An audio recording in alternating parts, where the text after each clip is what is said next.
Sheffield Road, an art, not a science. Networking informal settlement communities at the citywide level is perhaps more an art than a science. This is a phenomenon that the growing community-based leadership of the informal settlement network in Cape Town is experiencing on a daily basis. They're working with the communities, sometimes their own, sometimes their neighbors, to implement at least 23 projects to upgrade informal settlements in partnership with the municipality of Cape Town. The projects serve two main functions. One, to serve as principal demonstration of how a united community is the #1 prerequisite for successful, sustainable upgrades that address the needs of the residents. Two, to serve as learning centers for the other communities to see and participate in the upgrading process. Taken together with the municipal partnership, these functions point to a greater end.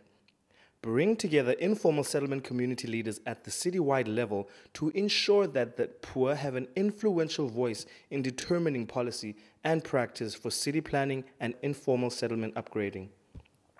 On Thursday, the 10th of February, I visited one of the first pilot projects in Cape Town, in the settlement of Sheffield Road in Philippi.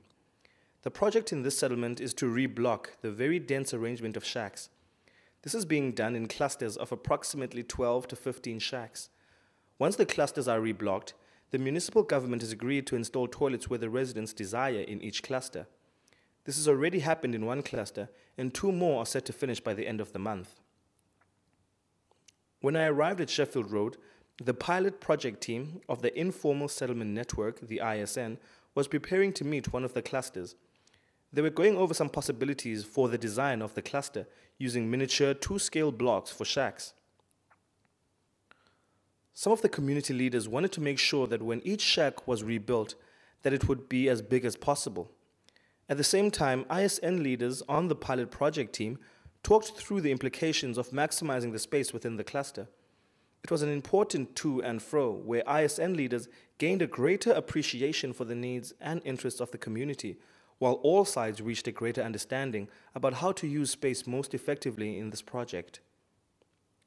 Once the community leaders and the ISN pilot project team agreed on a general outlook that would be presented to the residents of the cluster, they moved to the bigger meeting. We were all crammed into one small space between about 5 different shacks. The difference between the density of the one cluster that had already been reblocked is striking. And once residents in the other areas saw what happened in the first, interest in the project grew dramatically.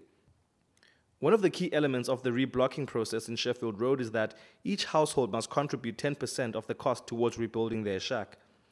This financial contribution has been a major hurdle in each cluster, but it ensures a kind of ownership of the project that is otherwise impossible. The importance of the financial contribution had sunk in with the residents of the cluster. One man asked if the shack would be rebuilt with repayment to come later. The rest of the residents immediately shook their heads and said no. By the time the meeting had ended, the cluster agreed to begin work in the coming week and scheduled their next meeting. These are small steps, but the residents of informal settlement communities in Sheffield Road and throughout the city, through the ISN, are grappling on the ground with the kinds of issues the professionals, the city officials, and the academics tend to keep in a more theoretical realm. The poor are learning from each other. They are both the professors and the students, while the rest of us are still waiting to register for school.